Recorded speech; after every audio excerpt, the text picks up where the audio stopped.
بیوی سے جھگڑا ہوتا ہے نا، یہ جو محبوبوں سے لڑائی شروع ہو جاتی ہے، آپس میں لوگ لڑ پڑتے ہیں، تو یہ خطرناک شہر ہے کہ سب سے خطرناک شہر ہے۔ اب بات سنو نا ذرا، یہ حاشیہ نمبر 8 میں دیکھو کیا لکھا ہے۔ حاشیہ نمبر 8 میں لکھا ہے کہ وہاں بھی ابن منبہ نے اور کتابوں سے نکالا ہے کہ آپ بیری کے 7 پتے لے، اوپر رکھے 7 نیچے رکھے،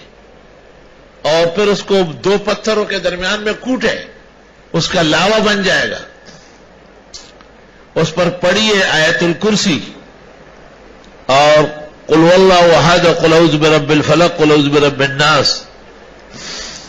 پھر اس میں پانی ملائے اور پھر اس کو پی لے، تمام سحر ختم ہو جائے۔ کچھ سمجھ میں نہیں آ رہا ہے، اس نے نہ سمجھنے کا عہد کیا ہے۔ دورہ پورا کروں گا لیکن سمجھوں گا نہیں، یہ اس میں 100% کا، اس کو کوئی چیز سمجھ نہیں آ رہا، 6 نمبروں سے آگے بڑھ نہیں رہا، 6 نمبر ہی بیٹھے ہوئے مسئلے۔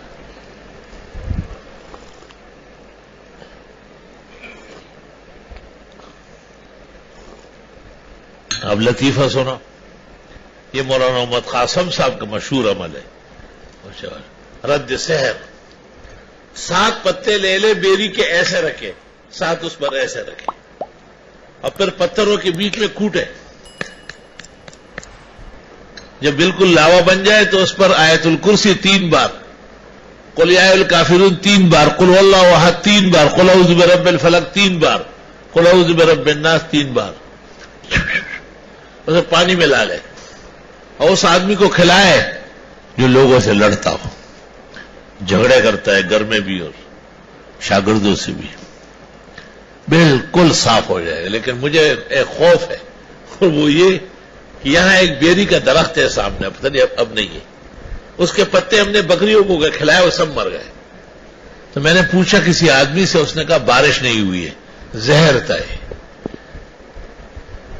ساری بکریاں صاف ہو گئی، جس نے کھایا ہم صحت توڑنے کے لیے کھائے، ادھر سے مر جائے،